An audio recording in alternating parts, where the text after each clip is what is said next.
Hello, beautiful people. It's Monday. Should we do it?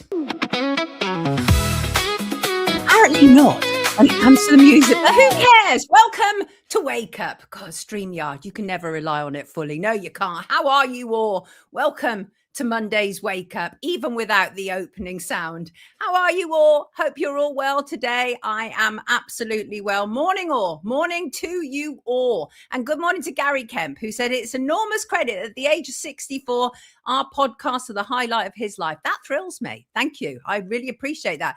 DJ Markson, it wouldn't play. What can I say? How are you all? I hope you are well. I hope you are all truly, truly well. Good morning to you all, wherever you are receiving us, whether you're in the YouTube chat, whether you're in Rumble, or whether you're watching us on Play Again on Spotify. Welcome to Wake Up. It's Monday, the 15th of June. It's just gone 1 minute past 9. And I am your host, journalist and broadcaster Sonia Poulton.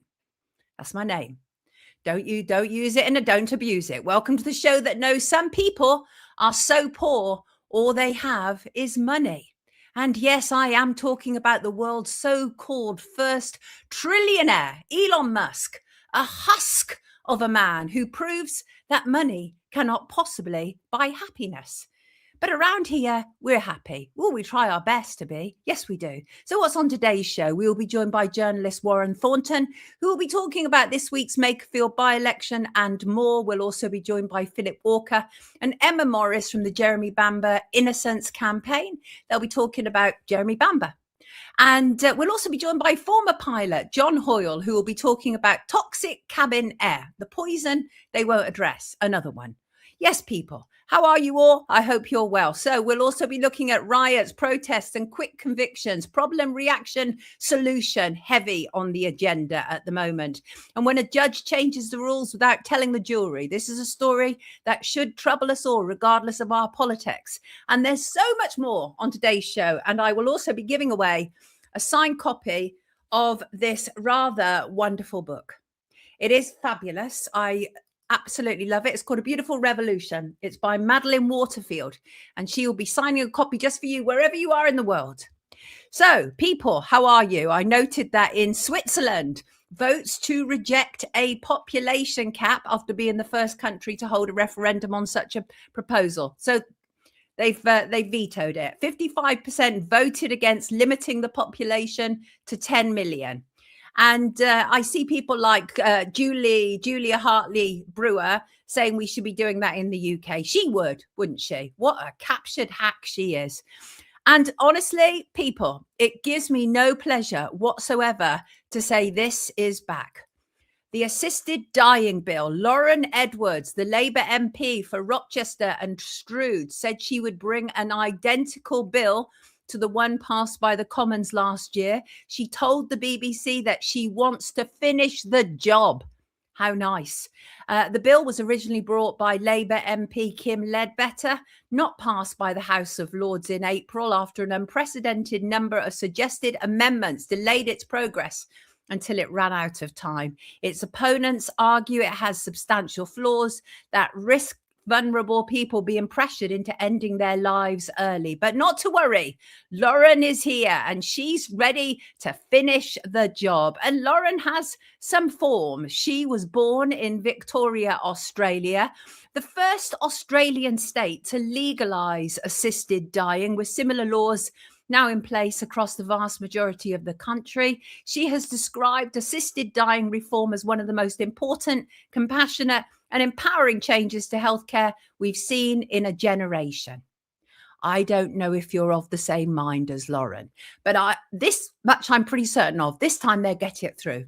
I'm pretty certain that's what they'll do. This time they'll get it through. They won't make the same rookie errors that they made last time. They're getting it through now. We are now living in the world of 1984. Yes, MT Soul. Ian says it's a death cult. We don't believe the results, says Swiss Miss. Don't you? Oh, Swiss Miss, tell me more. What do you think the results are really? Please tell me. I'd be really interested in that. O'Reilly said we now live in an Orwellian world. We do indeed. I mean, there's no getting around it, is there really? And Joanne, I think. Joanne is watching live for a change. Good morning to you. And Shug is defecting from YouTube and over on Rumble. Love to see it. Love to see it. So what else has been going on? Well, since last week, absolute insanity. Nobody will have missed this. The North Belfast attempted beheading, Monday, 8th of June, last Monday, sparked this anti-immigration rioting across Belfast. The victim is Stephen Ogilvie, and the suspect charged in the attack is Hadi Alodid. And Stephen Ogilvie suffered severe injuries in the attack, including losing his left eye, sustaining deep cuts to his face and back. He was hospitalized in serious but stable condition. And Hadi Alodid is a 30-year-old Sudanese national, was arrested at the scene. He appeared before Belfast Magistrates Court, charged with attempted murder, possession of a knife in a public place, and making threats to kill an NHS worker. He's been remanded in custody. He refused legal representation and made no reply to charges which were put to him through an Arabic interpreter. And a local man, Matthew Matinan, was the one who heroically intervened using a hurling stick to fight off the attacker. This was not a random attack. They were known to each other because they lived in the same building. There were also early reports that there were actually two attackers to start with. But that seemed to have drifted off the sort of news cycle. But something else is going on here. I'm pretty certain of that. Stephen Ogilvie seems to be a very unlucky man indeed. He was previously drugged and torched by an Ulster gang leader at a flat in Livingston in Scotland. And Mr. Ogilvie moved from Belfast to Scotland to live with this drug dealer, but was attacked by the drug dealer as he watched the TV. So I don't think the story is necessarily as portrayed, but it doesn't matter. The end result is still the same. We all saw it. Absolutely horrendous stuff out there. That video, so incredibly horrible and violent. And it's brought up the whole load of stuff about to do with Alodid's immigration journey. And it turns out that the people in charge of immigration at that time was Suella Braverman and Robert Jenrick. Both of them have now defected from the Tories to Reform, where they're banging on about, oh, we can't have these people in this country. You allowed it, people. So we shall see what's going on there. But you know what? It is perfectly possible to find or to be really concerned about unchecked immigration. That's perfectly okay. And it's also perfectly okay to realize that a lot of the people out on the streets over the last few weeks are racist. They're racist pieces of. So those two things are possible to achieve, right? That you can be concerned about unchecked immigration and also concerned about the racist filth rampaging on the streets. And the Belfast riots was not a protest. It was a pogrom. They were looking for people who were black and brown. And it's so ironic because they're pushed by the reprehensible Tommy Robinson, who was in Russia at the time with Elon Musk's predatory father. These are the people who like to bang on to us about protect women and girls. And he's there with Elon Musk, a predator. Ask him about his stepdaughter. And so these people, they do love to talk about, save the women and children and all that sort of stuff. And of course, the week before, it was all the stuff that was kicking off in Southampton. And 13 men have already been convicted and handed immediate prison terms at Southampton Crown Court, ranging from 2 years to 3 years and 3 months. And this, of course, was to do with the murder and just kind of like the police actions as well of Henry Novak. At least 22 people have been formally charged by Hampshire police in connection with the incident. In Belfast, there have been 23 arrests and 17 individuals have been formally charged. And some of the interesting stuff to come out of the court trials, of course, look, this is fast tracked. I mean, no doubt whatsoever. There's a problem with this. But the judge noted the sterling work of the auditors in being able to recognize some of these rioters. And that included people like Restore's boy, Young Bob. And Young Bob came out and said and did a tweet saying, I'll put my hands up and say that I was wrong in the way I covered Southampton, blah, blah, blah. He was out there getting close-ups of people with burning bins and doing all manner of stuff. So, the thing is some of these people, they just want to be famous. They don't care how they get to their fame. They just want to be famous, and they do stupid rookie mistakes like that. the amount of serial convicts on these protests is also highly embarrassing. So many people who have now been charged and convicted to do with Southampton, women beaters, abusers. They have so many previous convictions, and I think we really need to look at that. What the hell is going on out there? Tommy the Grift continues. He was detained by police at Heathrow Airport, still asking for more money. A thoroughly unpleasant individual. Absolutely denounce him round here. To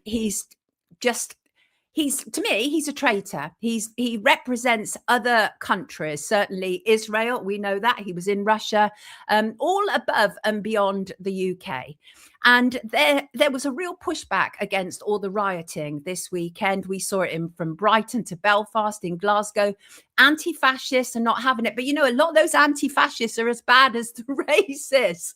They are. I mean, the Antifa are not, they're no heroes. Okay. These people are no heroes. A lot of the anti-racists, it's the organization of it is just as bad, really. And honestly, if you're going to go to a protest, if you've got your face covered, to me, you're a wrong 'un from the get-go. And a name that keeps coming up back into the public domain, even though it's been around for a long time, is RICU, Research, Information and Communications Unit. Now, that is a British government organisation. It produces strategic communications on behalf of the Home Office. And people are talking about it as if it's a new thing, but it's been around since 2007, when it was created by a former MI6 officer. And essentially what they do, what RICU does, is it stage manages what's going on, whether that's Belfast or whether it's Southampton, and it gives kind of press releases to the families to read. That's why when you hear the family announcements, they almost all sound similar. They state the same thing. We don't want to cause division, but a lot of that is fed to them from the Home Office and created by RICU. But people are acting like RICU is a new thing. It's not. Like I say, it's been around since 2007. And perhaps one of the most troubling things to arise from what's taking place at this moment in time is going to be the seismic changes this week to social media. And Keir Starmer will set out his plans today. It's about banning under 16s from social media, except bizarrely, not Blue Sky. Blue Sky was set up by the guy who formerly set up Twitter.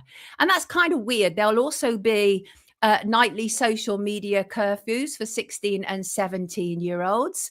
There'll be all manner of things. There'll be a minimum age for TikTok, Instagram, Snapchat, and 7 other sites, raised from the age of 13 to 16. And Liz Kendall came out and she said, they're going to use this for 2 reasons, not just to save the children, not just to protect the children, but also to do with the riots, right? So Liz Kendall, who is the technology secretary, she tweeted last week, those who use social media to incite violence and disorder are breaking the law. Next week, we will lay in Parliament an update to the Online Safety Act, requiring services to take quicker action to remove illegal content circulating during times of crisis. A lot of problems there. Who decides what is illegal content? Who decides what is times of crisis?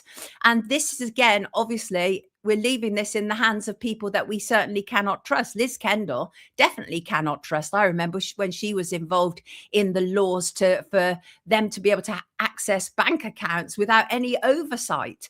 So definitely not necessarily somebody I'd want near our tech, but unfortunately she is. And it is very much problem, reaction, solution. And we see these horrendous things happening, and then they are blown up and they are promoted by people like Elon Musk and Nigel Farage. And then you have people like Liz Kendall and Keir Starmer storm in and say, we're going to sort out this crisis. We're going to sort it out. So this week, going to be massive changes to do with social media, massive changes. And of course, it is not just about protecting children. It isn't. We know it. And they will use all the things that's just happened as an excuse to do it. And just before I bring in Warren any second, yes, I did start with talking about the world's first trillionaire. And I find that really disturbing, actually. I really do, because he spends his time, Elon Musk spends his time fanning the flames of civil war in an assortment of countries and nations, including the UK. He thinks England should be for the English, Spain should be for the Spanish. France should be for the French. Well, why doesn't he F off back to South Africa? Because surely, by his logic, he shouldn't be in America or sticking his nose into other countries' affairs. And really, this all goes back to him being part of apartheid, coming from that kind of racist South African background. He is petrified of black and brown men, petrified of them. So uses his vast social media network to create this horrible, he wants a civil war. That's what he wants, no doubt about it whatsoever. He bought Twitter and has turned it into a hell site of racism. He's bore his fruits on it. And we can all see that despite his money, he's one of those individuals who is terrified of the world. He thinks he is safer with white men because that's what he learned in South Africa. He's a joke. He's a pathetic, small individual. And his money don't mean squat to me. And on that note, I'm going to bring in our first guest. And I'm suitably fired up, as you can tell. I just cannot believe that we live in a world where people die for want of food and water and heat. And one man can accumulate all these riches. Now, of course, he doesn't have £1 trillion cash. That's not how it works, right? And this is all based on them selling, floating SpaceX. But nonetheless, he is extraordinarily wealthy. He couldn't possibly get through all his money in his lifetime. And he once kind of mooted this idea that, how much would it cost to settle world hunger? And when he was told the information, he did F all about it. What a wasted life. Right. You may think different. You may be a major Elon Musk fan. And I might be checking your pulse to check you're still alive. Right. Let's bring in Warren. Let's bring him in. Warren, how are you? I am absolutely fine. How are you, Sonia? Are you well? I'm well, thank you. Let me just, I can't hear you very well. Right. Can you hear me now? You can hear me? I can hear you quite clearly, yes. Beautiful, beautiful. Warren Thornton, everybody, journalist, geopolitical analyst, and he's joining us today, and it's lovely to see him. And Warren, we have so much to cover. So I tell you what, let's start first of all about defense and Healy, and let's talk about Keir Starmer's announcement about the armed forces intercepting the Shadow Fleet oil tanker. Take it away for me, will you? Yeah, no problem at all. I mean, Healy has quit, obviously, because he doesn't think he's going to get the defense budget to fight the Russians, quite where we get the idea that the Russians are going to come and invade us. I'm not quite sure. And of course, the Nelson moment that Starmer was meant to have with the Russian tanker didn't turn out to be too clever whatsoever, because the so-called Shadow Fleet, and the Shadow Fleet is this wonderful term they use. All it actually means you're not registered with Lloyd's of London. Now, none of the Shadow Fleet are registered with Lloyd's of London, not one. They're registered with other countries. Warren. Oh, sorry. I missed almost all of that just because I've got some problems with my earplugs for some reason, but that doesn't matter. So you answered my question, presumably, because I literally didn't hear any of that. Did you comment on about Keir Starmer and the tanker? Yeah. Right. So what we've got is literally this is the Shadow Fleet, which is means that you're not registered with Lloyd's of London. It's nothing shadowy about it. Right. Now, Keir Starmer's Horatio Nelson moment is terrible because the captain of the tanker is not Russian. He's Indian. The tanker doesn't belong to Russia. It belongs to Cameroon. The company it belongs to is Yao in Hong Kong, not Russia. The oil is Russian. But this Horatio Nelson moment is actually incredible buffoonery because the ship was headed to Port Said in Egypt, which is a drop-off point for the oil to go to India, which is then passed on. And that is the exact point in India where it's passed on to America. So basically what he did was he stole Donald Trump's oil. So, but his tweet was really like he was pounding his chest saying this successful operation delivers yet another blow to Russia and reminds those fueling Putin's war in Ukraine that we will not let them hide. Why are we still in this? It doesn't make any sense to the average Brit, Warren, why they're still pushing this whole Ukraine-Russia. Well, it's very much an American thing because the Americans are walking away from it, or they seem like they're walking away from it, but they're really not. And what it is we're going off to fight China in 2027. Iran is coming downhill fast. We need to be saving our missiles for what we're going to do in 2027. we're going to leave you holding the most odious bag of excrement you could possibly imagine. Here you go. Here's the Ukraine problem. You solve it. And of course, they're, at the same time, they're trying to make out they're the mediator in both that and obviously the Iran situation, where they're sort of throwing Israel under the bus and saying Israel are doing the bombing of Lebanon and everything else. But this Israel can't do anything and Ukraine can't do anything without American weapons. So why are you selling them to them? Let me read you some comments. They're coming in thick and fast. John Rambo says, exactly, Warren. USA dictating things, but Israel dictates to the US. And Richie says, Ukraine is Israeli backup plan. It's the land from where many of them originate. Good point, I feel. And Shin also points out it's the best real estate scam for a long time, the Ukraine problem. I mean, absolutely, because there's trillions of dollars worth of it. And this is essentially all about resources and stuff like that. It's like the Israelis. We pointed out in 2023, we saw the American plan that the Israelis would advance to Tyre in Lebanon. And of course, they're flattening that at the moment.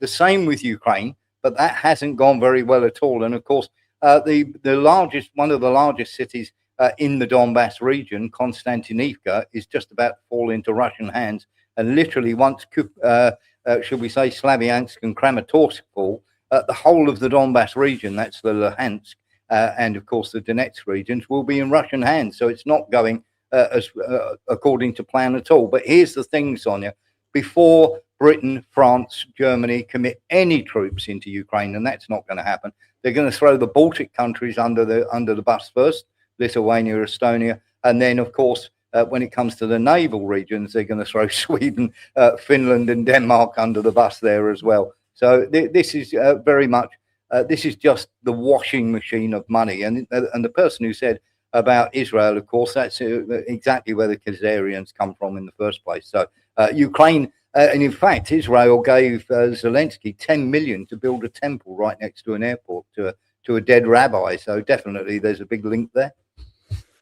So the big political story this week, of course, in the UK is going to be the Makerfield by-election. That's going to probably dominate the headlines for the next few days, and it's on Thursday. And this has come as a consequence because they want to get, well, when I say they, whoever they are, want to get Andy Burnham back into politics because they want him also to be able to be the Prime Minister. And he can't currently be that because he's the Mayor of Manchester as opposed to a Member of Parliament. So Josh Simons gave up his seat. Question marks over Josh Simons. So take it away, really. What are your thoughts about what's going on in Makerfield? Well, you've got the Labour Friends of Israel fan, Josh Simons, giving up his seat all of a sudden. That seems very strange, doesn't it? And of course, everybody's aware that Starmer's a busted flush, is a dead man walking. And of course, nobody, and this is how many cowards you have in the Labour Party, because nobody in the Labour Party actually wants to challenge him. It's like, let's get Andy Burnham in and let him do it, and we can look good from the outside. You've got all sorts of rumours of people resigning. I mean, Healy resigning wasn't over defence spending because they don't need to spend that much on defence. What they do need to do is allocate it properly, because it all goes to a military industrial complex that doesn't work. And then you've got Sarah Wakefield, of course, the councillor for the Greens. She's a Manchester City councillor. She's the executive director of Eating Better and a trustee of the Brian Mercer Trust, which recently gave a £45,000 grant to Eating Better, the charity she actually runs. So there's all sorts of fun and games that are going on here. And of course, Reform and Restore. The reason Restore are running against Reform is they do want to see Burnham in there, because they know that Andy Burnham going in as the Labour leader, Reform, if Reform and Restore were really serious about keeping Andy Burnham out, one of them would step down, and that would be Restore Britain. So, of course, they do want to see Burnham going in there. He's a federalist. He backs Israel left, right, and centre. He'll back the war against Ukraine. So it's jobs for the boys, really. This is just a clown show for me. I think it's interesting because they're really saying that this is essentially a two-horse race, that it's either going to be Rob Kenyon from Reform or Andy Burnham for Labour. But Makerfield notoriously has been a Labour stronghold since the seat was created. It's never been any other political party. Decent politicians anymore. I think the only way to go, and I've always said this, is independent. Once you're owned by a party, whoever owns that party is going to tell you which way to go. And we don't need that anymore, Sonia. We need people like you in Parliament who can actually stand up and make a Hell profit. no. Hell no. I value my sanity far more than to mix with those kind of slugs. Disgusting. I find it so interesting because obviously Nigel Farage, very much a media creation. I mean, his popularity is very much down to the whole BBC constantly on Question Time over a period of years. But suddenly he's become very camera shy, hasn't he, after that whole 5 million from Christopher Harborne. And apparently there's a lawsuit going on. Harborne is now suing Ben Habib for saying that was involved in fixing elections and everything. But going back to Makerfield, they are saying that this is widely considered to be the most consequential UK by-election in modern history. What do you think about that? I think when they're saying this, I don't think it matters at all. I mean, I think every single, for me, Sonia, every single person is owned. Andy Burnham is owned. When he gets in, he's going to do exactly what he's told by his masters. And let's face it, if anybody actually gave a damn in the House of Commons, they would not be avoiding questions like what's happened to these 3 Ukrainian men who are being tried in the court at the moment. Nobody's asked any question on that. No matter what you feel, when it comes to a grooming gang inquiry, if you're a Labour MP and they say we will withdraw the whip unless you stand by us and say no grooming gang inquiry, where is your conscience? Where's your soul? Right. Where's your right to be representing the British public? When you go along with that and you say no grooming gang inquiry for something like that, it's quite disgraceful. It really is. And they all play party politics, don't they? And I saw the front page, I think it's the Daily Mail today, and they're talking about how Rupert Lowe and the people involved with Rupert Lowe, they're white supremacists. Gosh, I'm so shocked to have discovered that. Like, I couldn't kind of work that out myself. And so, but essentially, we're going to get same old, regardless, right? That's what you're saying. Yes, absolutely. I think independents are the only way to go. I'll give you, for instance, this is how crazy the story is. When we had the council elections, we were looking at a guy called James Rossi. I know him quite well, and he stood as an independent. Now the Greens stood people in the same ward, but they never campaigned once. Didn't go and meet anybody whatsoever, and went next door to the next borough to campaign for them. Now, James Rossi could have got in as a councillor had he got those. He got about 600 votes, but the two Greens between them polled over 700 votes. So the people of the ward of Stonebridge in Brent, they literally voted for a candidate they'd never seen, that had never spoken to them, and was only a paper candidate. It was literally a paper candidate. What chance have we got if people don't say, when they get the opportunity, use it to actually elect people who actually live there, who want to do things for their community? And it's the only way to go. If you keep voting for people who are in parties, Sonia, you keep voting for the same things that you're getting already. Yeah, absolutely you are. The one thing I will say is I think what may backfire on them in Makerfield is that there's a whole big thing that they've done. This Rob Kenyon, obviously Reform's candidate, and they've done this whole big, very snooty, snobby thing about him not being equipped for it, that he's like a commoner and everything. I think that will backfire on them because we are all sick of the whole idea of career politicians, aren't we? So this might actually work in his favor that he doesn't know a great deal about politics. What do you think about that? Yeah, we have to say that there's a lot of people in the Houses of Parliament who don't know a great deal about politics already. I mean, most of them going in are either bankers or lawyers. If you go and have a look, they've not been career politicians. So that seems a bit pot kettle black for me. If he doesn't know a great deal about politics or the way the system works, he's going to get a very rude awakening if he does get in the House of Commons, because it is full of people who don't have the first idea of diplomacy and the first idea of representing the people of Great Britain. So who do you think might win on Thursday? I've got a sneaky feeling he will. But really? the other part of my brain is going, Restore are going to muck this up for Reform because they want Burnham in, because Burnham doesn't save Labour in the next election. He really doesn't. Labour are out no matter what. Just answer this to me though, how would it assist Restore if they get Burnham in? How does that assist them? Well, very, very simply, if Burnham gets in, they know that the Labour Party are finished, because the first thing he'll do is challenge Starmer, and that will get rid of Starmer. And of course, the Labour Party will become even more unpopular, and Restore can pick up council seats and maybe one or two seats at the election as well. Andy Burnham is not a bad thing for Restore or Reform if he gets it. Shocking, actually. Shocking to consider that. How far the Labour Party have fallen. It's so sad from my days as a child. Maybe, though, maybe they were never really a working class party. Maybe they were never the party for working men and women. I don't know. Who knows? Anyway, tell me, this week you're going to be following this closely, presumably on your nightly show. What else are you up to? Well, we're looking at the peace deal, obviously, with Iran that's going on at the moment. And there's no way that the Americans are going to stick to that. It really is a humiliating climb down. And of course, the Israelis won't stick to it. They're going to be carrying on their work in Lebanon for the Greater Israel Project. There is no doubt whatsoever that this is a war they can't win, so they're going to try and do it attrition. So whatever they agree to, this is only a memorandum of understanding, Sonia. This is an agreement to have a chat about the things that are written down in that memorandum at a later date, which is going to be on Friday. But either side could change their mind, could change their position on anything. We are going to still be having a war with Iran in about a year's time, even if they have this uneasy, fragile peace. It's going to be going again. And as for the Ukraine war, look for Constantinople falling within the next couple of weeks to the Russians.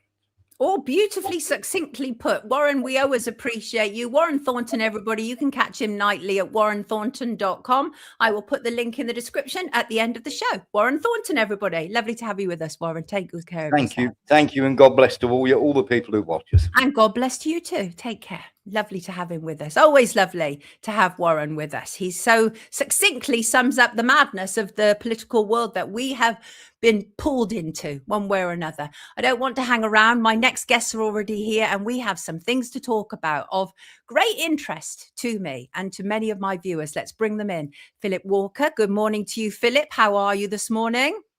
Good morning, Sonia. Good to see you again. Wonderful to see you. And Emma Morris as well. Good morning to you, Emma. Lovely to see you. You are both, of course, from Jeremy Bamber's Innocence campaign. And I've talked to both of you before. And you do sterling work along with Yvonne and other people in the campaign. And we're really here to talk about Channel 5's documentary last week. And before I go any further on that, have you had feedback from Jeremy and what he thinks about it? Yes, we have. I mean, he was very pleased indeed with the programme.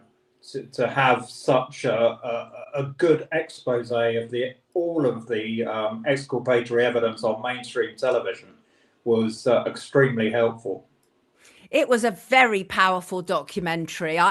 It was better than I expected, actually. I talked to the program makers. They'd contacted me after talking with you, Philip, and they'd come to me about potentially contributing to the program. And I said, look, hands up, this is not my story. This is not something that I've pursued over a long period of time. There are people who are better placed than me to talk about this, such as Simon Hattonstone, and they couldn't get hold of him at that moment in time. But thankfully, they did manage to. And so that was fantastic. And he was brilliant, as indeed was everybody. So I think just kind of tell me what you feel were the most stunning aspects of the program. Either of you can start. Shall I kick off with that? There really were two main points. But firstly, it reinforced the 999 call, which has been so significant in the new batch of evidence that's emerged from the New Yorker article and podcast. And this is the call that was made from within White House Farm at 6:09 in the morning, which clearly, by its very nature, showed that there was somebody alive inside the farmhouse at that point, when Jeremy was standing outside surrounded by dozens of police officers. And getting that message across to a wide audience is very important, because not only is it... Sorry, Philip, go on.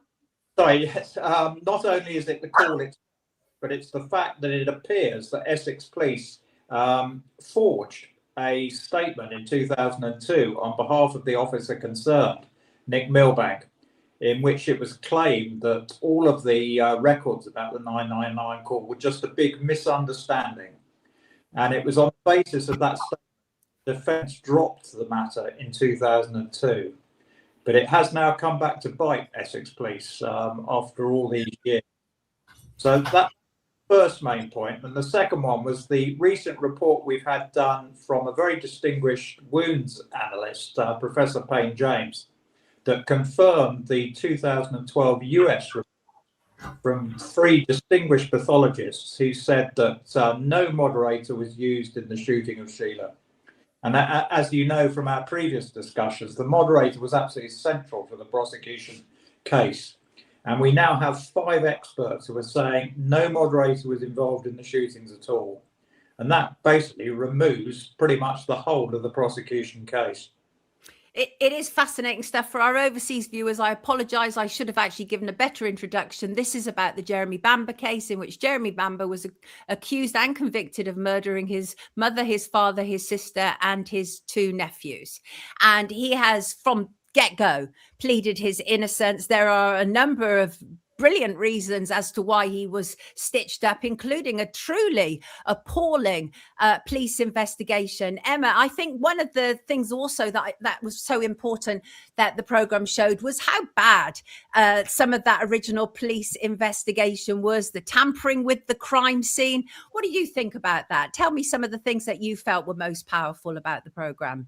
Yeah, I totally agree with you. The tampering of the crime scene was really detrimental to the case against Jeremy. The Bible, for example, being, as we now know, the officer on the scene said that bumbling Ron Cook, as he was known, picked up the Bible, thumbed through it, and they thought, oh, you know, where was it? I'll put it back, and just put it back. But that ended up being detrimental to Jeremy, because it was said that if Sheila had put it there, obviously she couldn't have put it there and killed herself. So I think it's, if the crime scene is tampered with, you don't get a true picture of the crime scene. You don't know what it really looked like. So how can you use that against Jeremy when it has been so terribly tampered with? It was terrible from the get-go, but of course they knew at the time that it was murder-suicide, so they didn't treat the crime scene how they should have treated it, and then of course use that to great effect against Jeremy later on.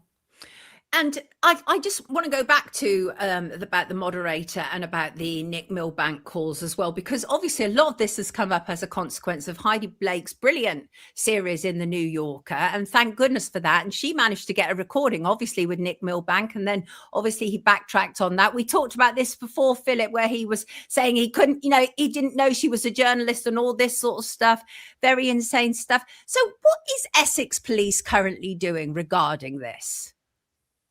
Probably panicking, I suspect, in a word. But as you say, all of this arose from Heidi Blake's interview with Nick Milbank that people can hear on the excellent New Yorker podcast called Blood Relatives. And that they will hear that Nick Milbank repeatedly says that it was a 999 call that he took, because Essex Police previously have tried to muddy the waters and say that he was just listening to an open line that was going into the farmhouse. But Nick Milbank makes it quite clear that wasn't the case. It was a specific 999 call. And he would have only known that it was a 999 call because he would have the call would have been put through by the BT operator. So either Sheila spoke to the BT operator and said who she was, or Nick Milbank asked for a trace on the line. So those are really the only 2 possibilities. But he was quite clear it was a call from within the farmhouse on the 999 line. I remember saying to you before when you were on with me, Philip, about how if this could be proven, then that surely was a slam dunk, because obviously at that time that happened, Jeremy was not in the farmhouse, surrounded by the police outside. And so that seems the most logical thing, surely, for the CCRC to be reviewing. So where are we in terms of the CCRC? Well, the CCRC, in their provisional rejection of the first of our first 4 of our 10 grounds that they rejected last June, that was before they'd heard the audio of the Nick Milbank interview. So we have gone back to them and said, listen to the audio in which it's very clear what Nick Milbank is saying, and then make a decision based on that. And it's that decision that we're now awaiting. But as I said, it's not just the call itself, it's the fact of this extremely dodgy statement that was produced in 2002 and which caused the defence at the time to drop the whole issue. If Essex Police, as it appears, have manufactured that statement without Nick Milbank's consent or input, then that itself is a very strong grounds for appeal. I also think it was really good that they actually brought up the issue of Sheila's letters as well, Emma. I think it's so important for people to understand that this isn't about blame. It's about making sure that justice is actually done. And it appears that it hasn't been done for this period of time. What did you think about the sort of revelations in terms of the letters, Emma? Yeah, I'm really pleased the letters were brought up because I don't think they've had much media attention in the past at all. So, and they're clearly written by somebody who is, very disturbed. The writing, I mean, the police filed them as illegible, which they're not. You can't, they're, parts of them are, but they're parts that you can clearly read as well, as we saw in the programme, that showed somebody with, with an extremely disturbed mind at that time. And there could only be two authors of that letter, really. It was either Sheila or Jeremy pretending to be Sheila, but he would have to have some really in-depth knowledge about psychosis and that type of thing to have been the author of that. And I think Jeremy said himself that the writing of it was very, as I say, it was illegible, it was very erratic, and his words were that Sheila actually had beautiful handwriting, so he was quite shocked that she had written that. Now, if he was the author of it, then he's not going to say that, is he? He's not going to kind of throw that out there. But I think it just did show that, she had intention to kill herself and her children. Yeah, she was extremely sick, very unwell, psychologically ill, had schizophrenia. I think that's right, isn't it, Philip? Yeah. Schizophrenic. And there was the issue that the conversation that we'd heard actually in, I think, Blood Relatives, where the secretary had overheard various conversations that I think that evening where there was the potential for the children to be put into foster care because she wasn't coping. So all of that would act as a good motivation, and the police should surely understand that. But I want to come back round to that moderator, Philip, because as you yourself often say, this is a central plank, isn't it, of his conviction. Talk to us about that. Well, as the judge said in one of the many judicial reviews there have been on the case over the years, he said, if there is no moderator, there is no case against Jeremy Bamber. And these 5 expert opinions that we now have, 3 US pathologists, a very distinguished UK pathologist, and one of the leading firearms experts in the country, Philip Boyce. All 5 of them are very clear that no moderator was used in the shooting of Sheila. And they've come to that conclusion from analysing the wounds, the pictures of the wounds themselves. Now, at trial, the ballistics expert that the prosecution put forward, Malcolm Fletcher, he came to the conclusion that the moderator was on, not from analysing the wounds, but really from other people's evidence. So he used a circular argument in saying that, well, everybody else has said the moderator was on, so it must have been. So his wasn't really a scientific-based opinion. It was just going with the flow of the prosecution case. And these 5 experts have experience of literally tens of thousands of gunshot cases between them. So these are people who really know their subject. And they are quite clear that no moderator was used, and therefore the whole of the prosecution case was based on a complete fallacy. I wonder what would happen if it gets to the Court of Appeal, the conviction quashed, overturned. Would he then be entitled to the inheritance that was his all along? Well, that's an interesting question, and one I think will cause a lot of legal action further down the line. But yes, in theory, you revert to the status quo ante. He was entitled to that inheritance, and that should be the position that's restored by him being exonerated. But whether that happens remains to be seen. Because the truth is, there was compelling reasons for all of these various people to either testify against him or point the finger at him, his relatives, the Boutflowers, I think that's how you pronounce his name, his girlfriend who was, paid by a tabloid. This is all really compelling stuff why people would say that he was the problem. So I do hope that it at least goes to the Court of Appeal. Now, before you leave me today, I just want to ask you about something. We heard that Jeremy was banned from talking to media, including there were issues banning him from talking to you. Is there truth in that? Emma, do you want to comment on that?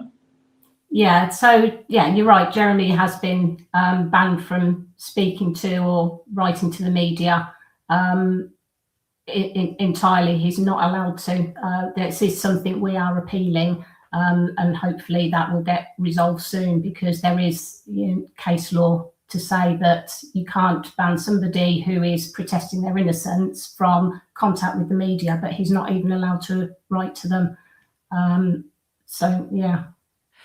Philip, do you think that's just because he's getting so much attention now? There's so much traction that is being applied to his case that even people previously who'd said to me, oh, you can't possibly think that he's innocent, and now saying, like after Channel 5, well, I didn't realize that. And so I think it's changed. It's got a whole different complexion. Is this about making sure he just stays inside? Yes, I think at the bottom line is exactly their motivation. As you say, this message has now got out to a much wider public, and people are asking serious questions about the conduct of the whole criminal justice system in Jeremy's conviction. And their sort of reflex reaction seems to be just, well, let's shut him up. But as Emma said, we are challenging this ban, and hopefully it will be revoked soon. That is astonishing stuff. Everybody, I implore you to watch Jeremy Bamber, Proof of Innocence. It is one of the best documentaries I've seen in a long time. Their use of AI is absolutely the best use of it possible. It makes everything very real, doesn't it? You feel you're absolutely in that farmhouse and you can suddenly understand it. Perhaps not you two, because you know this case inside out, but for an outsider like me, you can suddenly understand the case in a way that you couldn't previously. Philip, Emma, either of you, I'm going to give you the last say. Any of you can say what you want at the end. In fact, both of you. Philip, you first. As you say, Sonia, we are making really good progress here. People are now realizing what a terrible situation this is, that somebody's been wrongfully imprisoned for over 40 years in our country. And as Simon Hattenson said in the program, we hope that as a country and as a judicial system, we are big enough to admit our mistakes. I sincerely hope we are. Emma, you take us out, please. With a plug, I think, absolutely. Watch the documentary, but also listen to the New Yorker In the Dark Blood Relatives podcast as well. If you really want to get a good history of the case and all the new evidence, there's really good places to go. So listen to that. If you're unsure, you can contact us at the campaign team. Ask us any questions you like. And honestly, you're doing a fantastic job. If you hadn't just kept on at this year after year after year, slogging away, he would just be another prisoner that England wants to forget about. So well done, everybody involved. Philip Walker, Emma Morris, Yvonne, the whole team. Take good care of yourself. Always keep me updated. They are from the Jeremy Bamber Innocence Campaign. And if I haven't already, I will put a link in the description so that you can find out more about it. Have a lovely week, both of you. Take good care of yourself. Thank you, Sonia.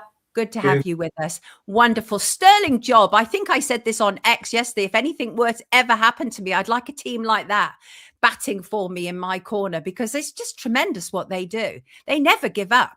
And why should they indeed? Because they do genuinely believe him to be an innocent man. Right. What do I want to talk about before we bring in our next guest?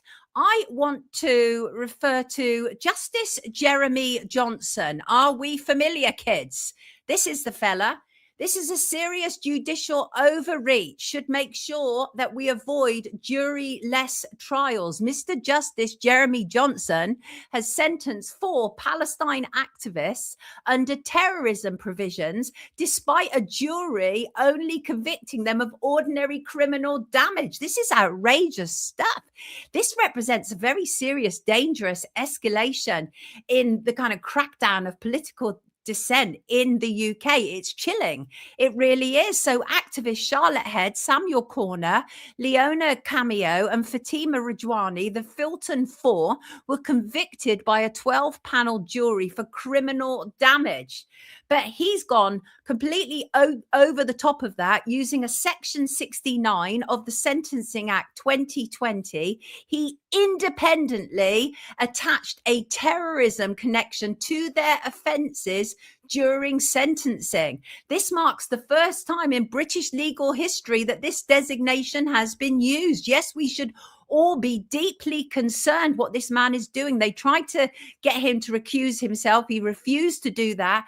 What he's done is he's completely bypassed what the jury knew. He's taken it upon himself. There are allegations of extreme bias, and rightfully so. Now, this is absolutely a two-tier society when you can have a situation where a jury convicts people for criminal damage, but the judge decides that they're terrorists after all, and he appends that to their sentencing. This, regardless whether you support the actions of Palestinian activists or not, is irrelevant. We've seen how it works. They use one situation to close down everything else. And I noted that this judge was also the one who reduced the sentencing for Tommy Robinson, said that Robinson showed such good behavior, he let him out early. So it could well be that this judge has biases of his own. Who can ever tell? I'm going to be joined shortly by my next guest. But before I am, I'm going to respond to something a viewer asked me, and it's about this new James English podcast. Let me just take that image off the screen. Now, I wouldn't normally comment on somebody else's podcast because let them do whatever they want to do. But Ella, as one example, tagged me in a post saying, I've just watched it. I've just watched James English podcast with George Bamber on the Maddie case. Wanted to know what I thought about it. Well, so this guy, George Bamber, is claims that Christian Brueckner is absolutely the man who took Madeleine McCann, and he tracked him down and he recorded him without Christian Brueckner knowing.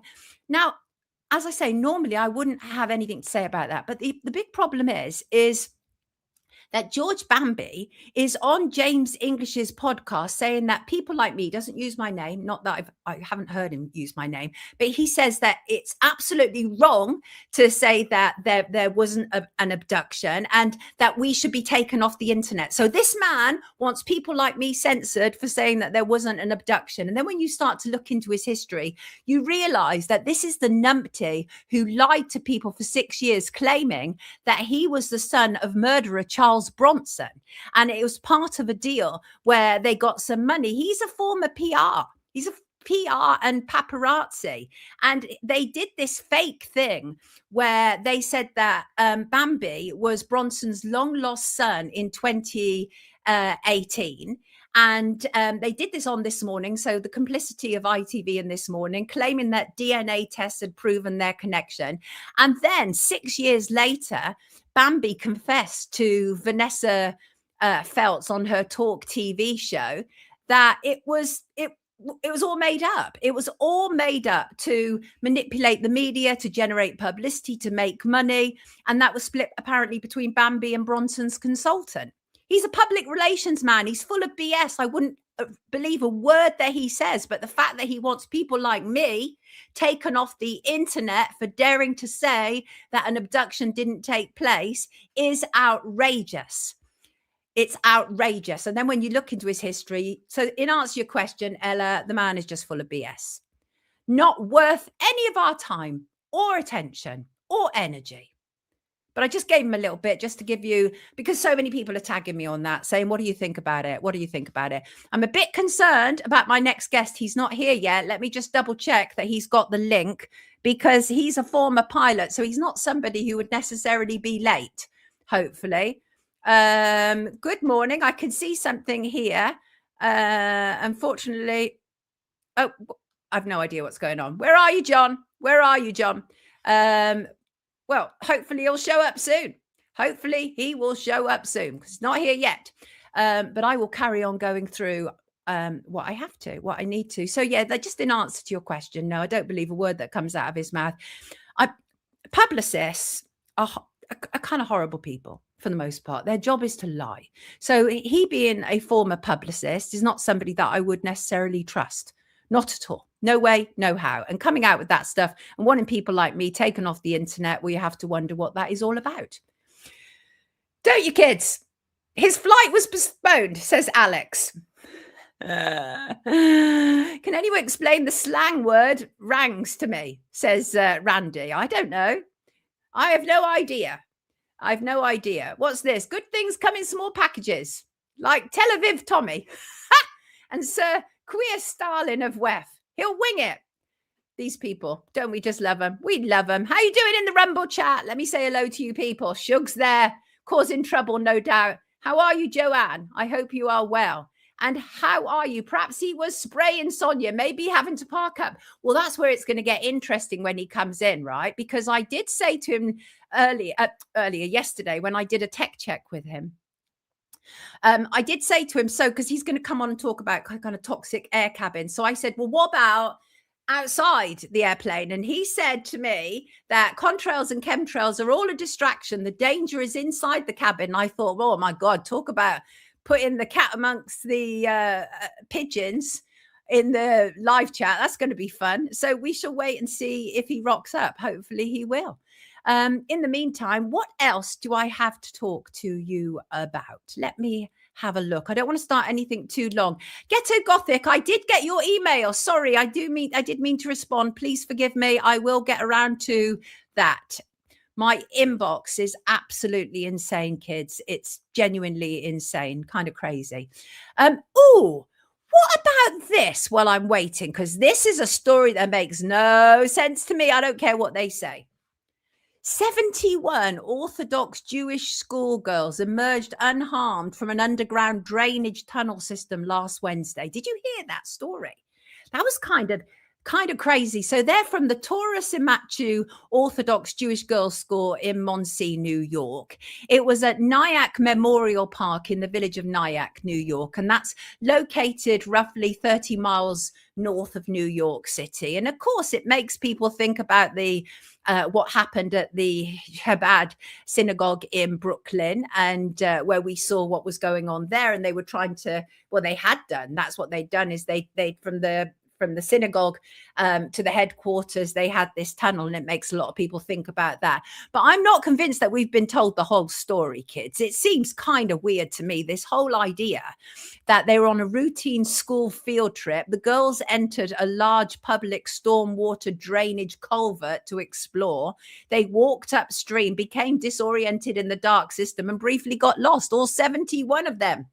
The underworld. 72.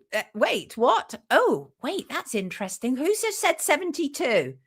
Sail Away. That was infamously so, wasn't it? The whole idea of 72 virgins. Isn't that the whole idea of like jihad or something, that they will ascend to heaven and be given 72 virgins? Is that where that whole idea comes from that you're referring to there? I suspect it is. Anyway, interesting stuff. Not for a second do I believe this official story. It sounds really weird that 71 are just going to get lost. That's not a small number. That's not 3 or 5, is it? 71. It's a biggie. What are you people thinking about this story? And Humphrey says, my ass. Not quite sure how to respond to that, Humphrey. And look at their clothes. Tunnel workers, obviously, says Randy. Yeah, really weird outfits, aren't they? Quite weird. Where is my guest? I hope he hasn't got lost. Because it's a really important story that he's talking about. But in the meantime, I shall continue working through the news until he arrives. I don't want to take on any big ones because I don't want to be interrupted. So I wonder if I've got any shorter ones. Very reluctant to do this. Where are you? Where are you, young man? You are needed here now. Don't like people being late. It knocks out my entire schedule. Right. let me find something else while we're waiting for him. Maybe we should give away Madeleine's book in a book competition.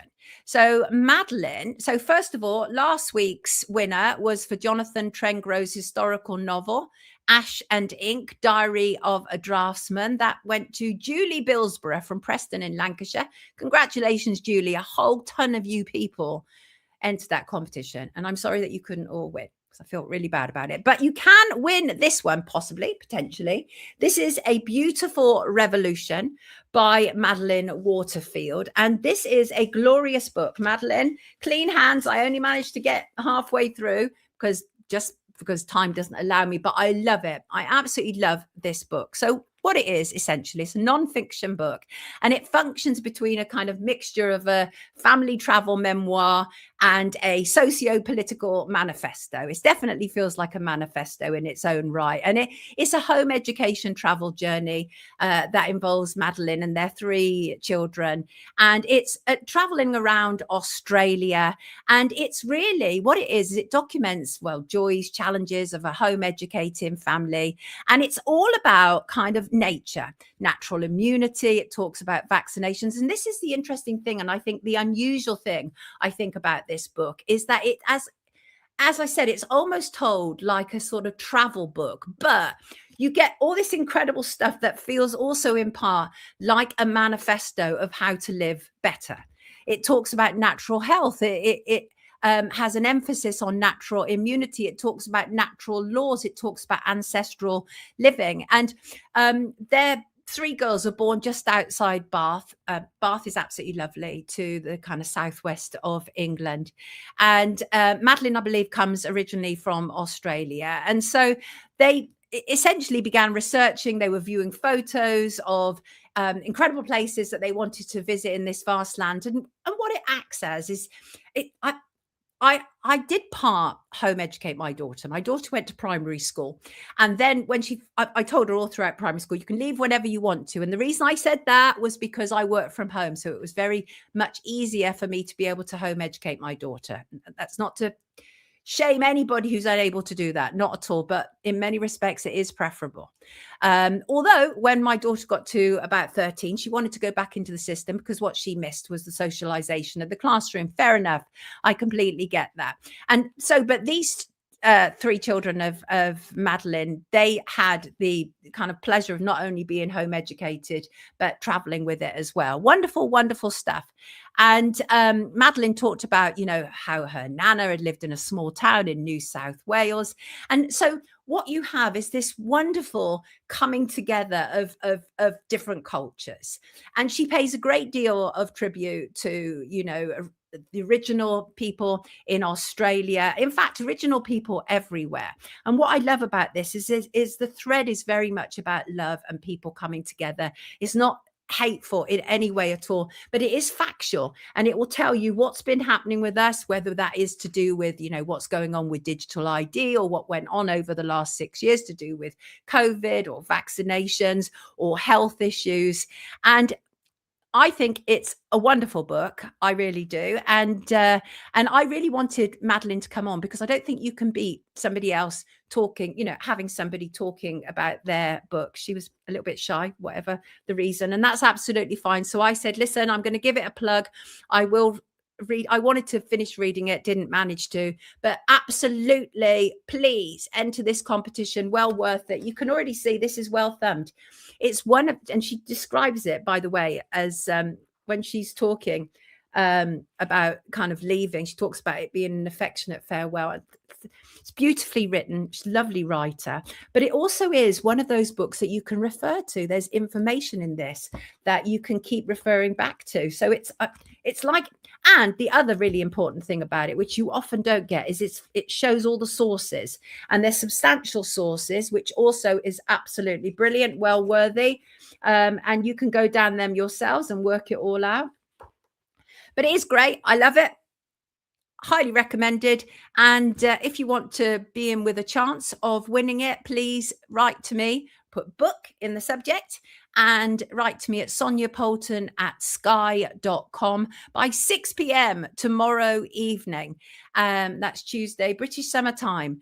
And really, the whole point is about, I think the big point about Beautiful Revolution, it's about challenging existing orthodoxies and existing authority. And she says we want to peacefully reclaim our lawful authority over public servants and officials. And the whole thing is written with somebody who has a deep, innate understanding of not only natural laws, but how we have been oppressed over a period of time. Highly recommend it, people. Hello, people. What's Pink Diamond saying? What's that about? They're talking about Mormonism for some reason, and I don't know what that's about. Any chance getting the sheep farm YouTube lads on, Sonia? They are welcome. They are absolutely welcome to come on, the sheep farm lads. The pilot has gone. The pilot's disappeared. Even if he arrives now, I probably can't bring him on because it will depend on timing. Yes. Oh, is that what you were talking about? The 72 virgins. I've got you. So yes, please, to be in with a chance of it, contact me by 6 p.m. tomorrow evening. It's a wonderful book, Madeleine. It truly is. I will finish it eventually. These things can take me a little while. I always have a stack of books on the side. But as I say, this is one of those ones, already it's very well thumbed through. This is one of those ones that I will keep referring back to. And I left, by the way, you can buy it Peace Tide. And I've put a link in the description to it. And this is just a description of it, interwoven with a fascinating expose of unaccountable global power structures and their thirst for power and wealth. This is the story of an English family's adventures traveling around Australia over the course of an unforgettable year. Yes, they appear to be lovely. Are you going to... Oh, not today, Emma. I've asked somebody to come in and talk about those biolabs. So I'm waiting for a response. Any thoughts on Emperor Trump? Emperor Trump. So it was his birthday yesterday, right? It was his birthday. He was 80 yesterday. And remember, originally, didn't he want some big thing where he was going to bring in all these rock and pop stars and everybody kept refusing to perform for him? The sheep farm lads do deep dives on people like you do, Sonia. They did one on Johnson and Blair. Did they? Interesting. Yeah, I don't understand where my guess could possibly be. Pink Diamond said, and I'm not going to lie, that motorcycle thing outside the White House did look pretty cool. Well, now that has received very big mixed reaction, hasn't it? So obviously they were all doing a kind of Evel Knievel, Eddie Kidd thing at motorbikes outside the White House. But, you know, the White House is really not the kind of White House that it used to be, obviously, because the thing about the whole MAGA lot coming in, they're very much a social media political party. They're highly dependent on social media. Look at all the people who are involved in it. Kash Patel, Dan Bongino, all of these people had great social media backing. And so when you see things like, you know, the motorcycles and all that sort of stuff outside the White House, it feels very much like social media events. That's what it feels like to me. Thank you, Swiss Miss. Pink Diamond said, if I was a patriotic American, I would be absolutely disgusted by the desecration of the White House. But because I'm British, I can sit back and watch it with amusement. Who's your favorite WEF puppet? Do I have to have a favorite WEF puppet? Don't think I've got one. I don't think I've got one. They're all horrible. The Tainted House. They are mocking us. Herbert will bring his kazoo orchestra to Trump stock if the price is right. So I wonder if there is a problem with my pilot, because I did check him yesterday. But the thing is, when I checked him yesterday, he'd just come out of the hospital. So I wonder whether he's been readmitted to the hospital. But I'll just briefly tell you about what he was coming on to say anyway. Hopefully he is all right and okay. The thing about me is, unless it's a really legitimate reason why somebody doesn't turn up, I will not rebook them because I find it completely disrespectful. Now, I'm hoping that this is an absolute legitimate reason why he hasn't shown up. And this man was super pushy about coming on. And I was okay with that to a degree because I could see that he was feeling very desperate. But essentially, let me just tell you a little bit about his story. So he was a pilot for 30 years and he became incredibly sick. And he became sick because of this toxic cabin air. And it's a well-known phenomena that has happened, and many people have become very sick as a consequence of it. And he became very sick as a pilot, former BAE training captain, aviation historian, researcher, and expert witness. And one of the reasons why I was bringing him on today is because this Thursday is the 20th anniversary of the launch of the Aerotoxic Association, and he formed that, and it will be at the Houses of Parliament this Thursday. And he said the BBC has not covered the story since 2020. The UK Civil Aviation Authority continues to say there is no positive evidence of a link. And the Aerotoxic Association has been contacted by more than 2,500 people who believe they have been affected. And essentially, it's one of those stories that 60 Minutes in Australia, they covered it about 13 years ago, and it's really about contaminated air inside the cabins that makes people incredibly sick. And one of the people that was sick and her family is a woman called Samantha, who's I've also been conversing with along with this pilot. And what they told me was that there have been legal cases, but most of the legal cases are settled out of the public court, stop the public from finding out what's been going on for 70 years. But Samantha, her family of 4, and 40 other UK passengers are the proof that this is a systematic cover-up. So that was what he was coming on to talk about. And as I say, when I mentioned to him about what was outside the airplanes and whether that was of concern to him as well, he didn't seem to think so. He said that was a distraction, and it could well be that he's thought more about it and got a bit concerned about the fact that we will also ask him about that. That could also be it. But either way, that was really what he was coming on to talk about. And I think it is really important because there's been lots that hasn't necessarily been in the public domain. There's been a House of Lords testimony. There has been active litigation in multiple countries involving this. So this is obviously impacting all of us when we go in an airplane. So we need to know more about it. So one of the things that was covered in the Australian documentary, the 60 Minutes, was the fact that airplanes didn't have detectors. So I said to John yesterday, well, presumably now 13 years on, they do have detectors. He said no.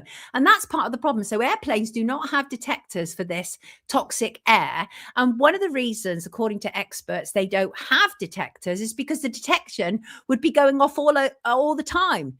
Because when we're up in that airplane, we are also being surrounded with this toxic air and they're doing nothing about it. And rather than addressing it with a detector, they are hiding it by not having a detector and allowing people to fall sick. So that is what I was going to talk about with John Hoyt. But seeing as he's not here, I just did it on my own.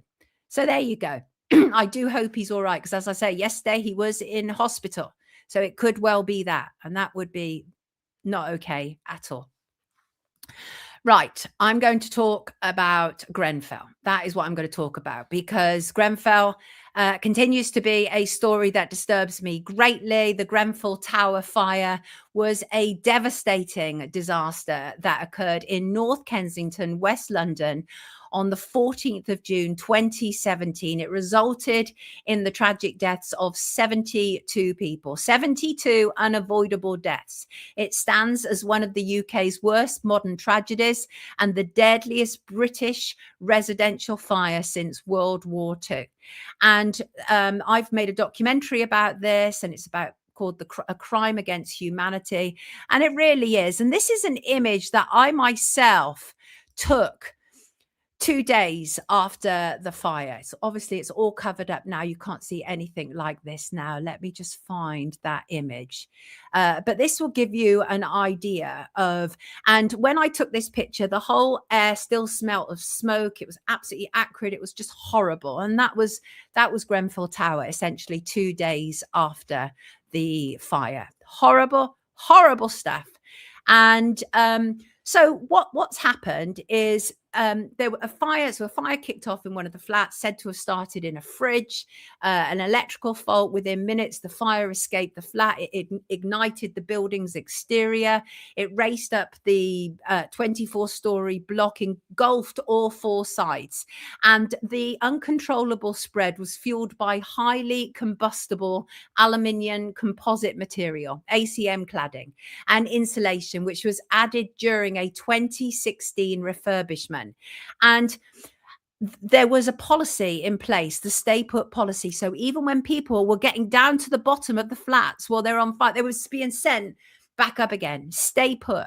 And that would absolutely, unquestionably have contributed to some of those deaths. No doubt about it. But there's other contributing factors to those deaths that they haven't really acknowledged in the inquiry. So there's been an extensive 6-year public Grenfell Tower inquiry, and it's published its final report. It was led by Sir Martin Moore-Bick. There was controversy around Sir Martin Moore-Bick. I know an activist whose son had died, and Sir Martin Moore-Bick had been involved in the trial to do with it, or at least a hearing to do with it. And the activist had a lot of problems and felt that Sir Martin Moore-Bick was not an honest judge. And he was given the job of leading the Grenfell inquiry. A 1,700-page report concluded, as I say, that all deaths were avoidable. And the key findings were systematic dishonesty. Manufacturing companies such as Arconic deliberately concealed fire risks, used misleading safety certificates to sell their flammable cladding that is still on properties all over the UK and probably all over the world, still there. And then you have government neglect. Successive UK governments ignored, delayed, or disregarded multiple warning signs and safety concerns about high-rise insulation dating back decades. Then you had the local Kensington and Chelsea Council and its tenant management organisation, which showed an absolute indifference towards fire safety, particularly regarding vulnerable and disabled residents. And the London Fire Brigade did lack proper high-rise evacuation strategy. As I say, they had the stay put strategy. Absolutely terrible. But what the authorities sought to do was actually blame the firemen and women were there. Now, if anybody has ever seen any footage from Grenfell and you've seen those firemen, those firewomen, they are beyond shattered, absolutely exhausted. But I was also told by a firewoman, probably not supposed to call them that, probably fire person, I don't know, fire operator or whatever. But I was told by a female firefighters, that's what they're called. I was told by a female firefighter that actually what happened was there was a lot of politics taking place here. And so I believe it was Surrey. Surrey had the highest extended platform that you could have for a fire engine. And they immediately offered their services to the London firefighters, to the HQ, and they were essentially dismissed. Now that could have saved people, because the extension, it's the highest in the UK, that the vehicle that they have, and the extension could have gone up high into those floors, but they were told no. And what the female firefighter told me was it was ego driven, that they were saying no because they didn't want, another firefighting team to get on their territory. Now, this is possible. We know those sort of politics exist everywhere. So there was that, absolutely. But there were other things that were also going on. And we've had Terry Edge on with us. And Terry Edge is, former government official on fire safety regulations. And he talked extensively about the problems here and about how it wasn't necessarily the flames that were the problem, but actually the fumes that were coming from the sofa and the furnishings. And that really isn't a major feature, and it really should be. So I said to Terry, give me a quote. What do you want our viewers to know? And he said, well, look, here's how you can make a massive difference over whether or not adults, children, and firefighters continue to be poisoned, given cancers for many years to come.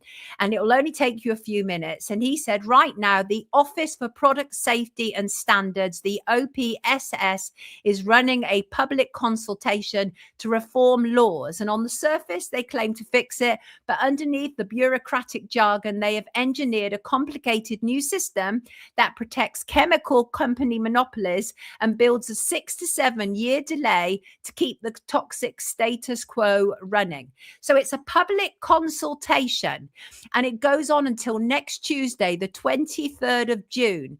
And he said, here's how to beat their system and force them to listen.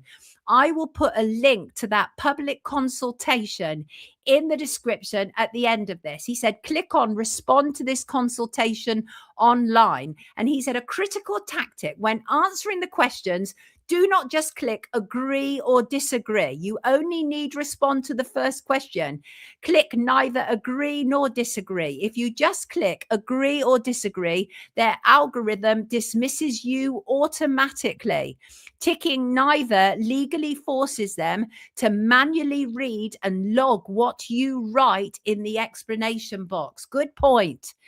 And he said, in the text box, tell them, we demand an immediate switch to a safe, chemical-free, smolder-only, safely standard.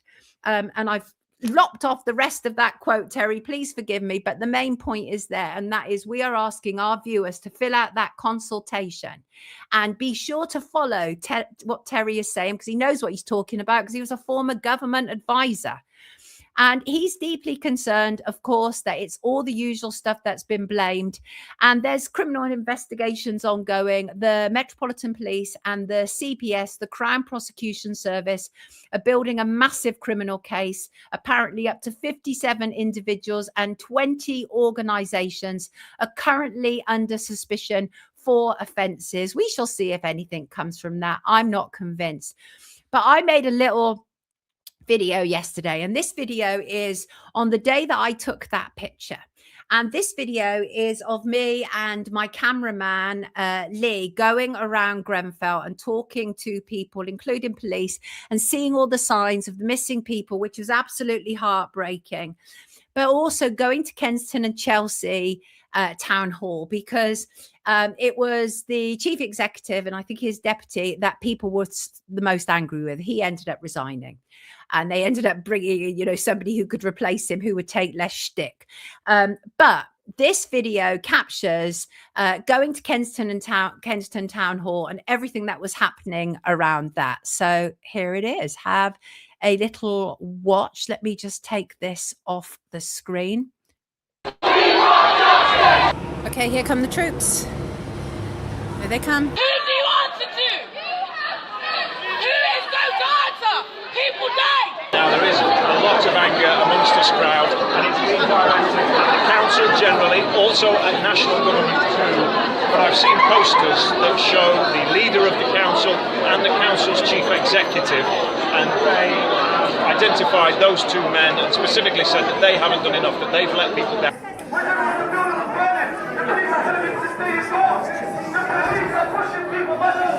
Those police are protecting the chambers of Kensington and Chelsea executives.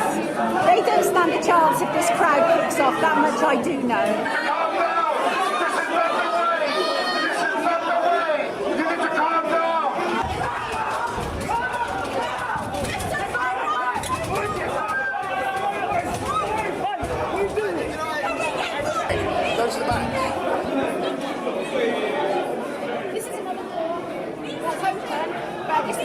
There is a very angry crowd out there and they want to get in again. And there is not enough police to stop them. I'm telling you that for nothing. So, I need to calm down. Very, very angry out there. You can see them. You can't blame them. These people's lives perish, and there's people up there who are accountable for this, what has happened, what has taken place, and people are very, very, very angry. This is not going to end well. We want justice! We want justice! We want justice! You just want them burned! How dare you! We want justice! We want justice! And 9 years on, I've lost me. Years on, they still want justice. They're still not getting justice, and part of the problem is there have been a number of payouts that have taken place, which also make it almost impossible to be able to reveal what has really taken place. So that's problematic. There is the issue of the demolition of the tower. And so they had engineering assessments, deemed the structure heavily damaged, unstable. And there's the idea is a controlled floor by floor demolition.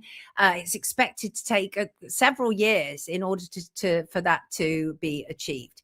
But no, 9 years on, there is no justice. And you know what happens when you've got no justice? You have no peace. And I'm very exhausted by people who believe that these events never happen.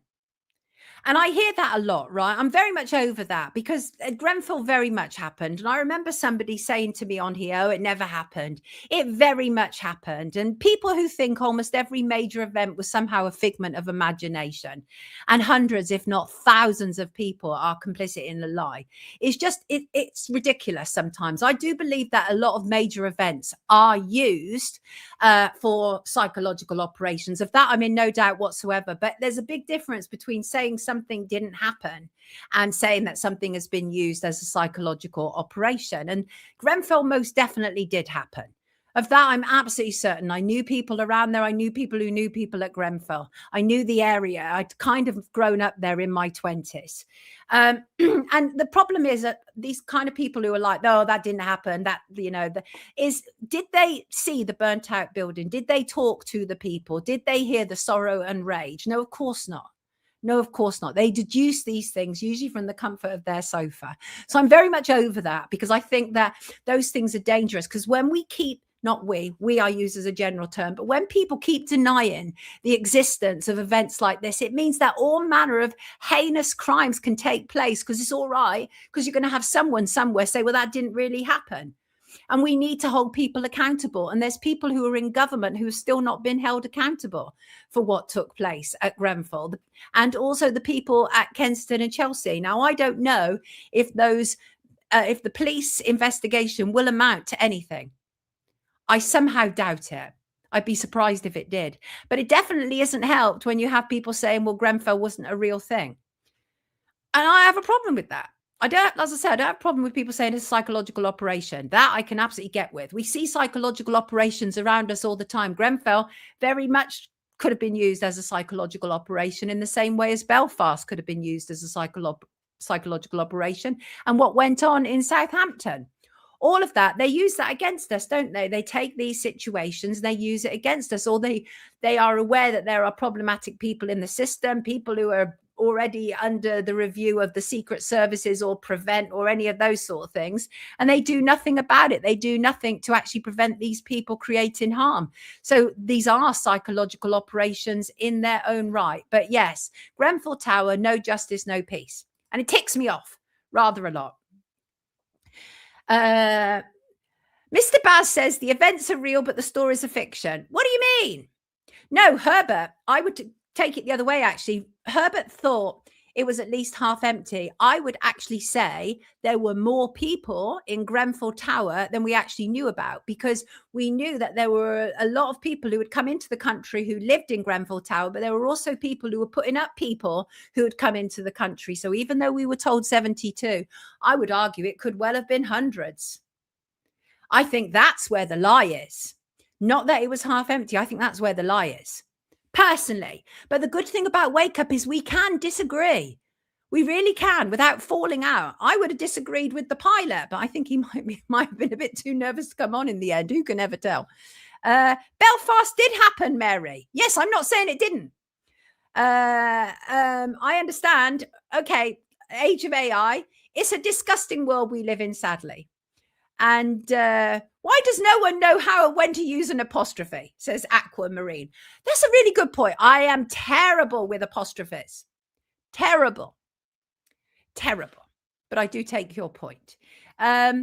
I want to briefly refer to Friday's show. I covered the David Sullivan developments and a video. Thank you to everybody who have left messages about that. David Sullivan, of course, was the joint chairman at West Ham United, forced to resign. Then there was a Panorama documentary which made certain allegations about him, and I covered that in Friday's show. And I think it's really interesting. You now have politicians who are talking about that there should be anti-slap legislation. There absolutely should. Slap is used by very rich people to silence, usually journalists. And it's about using their money in order to be able to put pressure onto people, as I say, journalists, so that journalists aren't necessarily challenging them or aren't necessarily revealing things or aren't necessarily exposing them. And David Sullivan is being accused of that. David Sullivan is being accused of using slap in order to silence allegations around him. And I think there might be some truth in that. But we have also discovered that Karen Brady, his sidekick, who I kept calling Dame on Friday, but she's actually a Baroness, and Karen Brady, who is on The Apprentice and has just been filming The Apprentice. Karen Brady, it turned out, did know that David Sullivan had negotiated an agreement with the FA whereby he would have no contact with the women's and girls team and the youth team. She knew about that. This is Karen Brady, the big speaker on behalf of women and girls. Oh my God, she needs to get together with Tommy 10 Names. They're all about protecting women and girls. But what is the actual reality? It's a lot of PR, isn't it? It's a lot of PR. Yes, indeed it is. And we must not forget, this Saturday, lovely Matt Landman is going to be doing his chemtrail rally. And we had one in London last year, which I attended. I can't attend this one this week. June is an incredibly busy month. I'm not even sure if I could do Friday's show. I have to apologize in advance. I will attempt to, but June is an incredibly busy month because I've got stuff going on that I keep alluding to do with the police, and it's continuing this week. And I don't know if I will be able to be here on Friday or not, but what I will endeavor to do, if I can't be here on Friday, I will endeavor to upload something. I will endeavor to do that. But forgive me, June is just a bit crazy. But anyway, on Saturday, Matt Landman and co will be at Marble Arch he said about 2 p.m. onwards. We can get there early if you want. And they're going to rally about chemtrails, just as we did last year. And I hope there's going to be the same great turnout that we had last year, because that was rather fabulous. And thank you to who was it who wrote, one of the photographers. Oh, forgive me, but you go under the name of Spenny. I mentioned you last week. Terrible with names. I am absolutely terrible with names. I can remember fine details about people, but I am terrible with names. So please forgive me. Forgive me.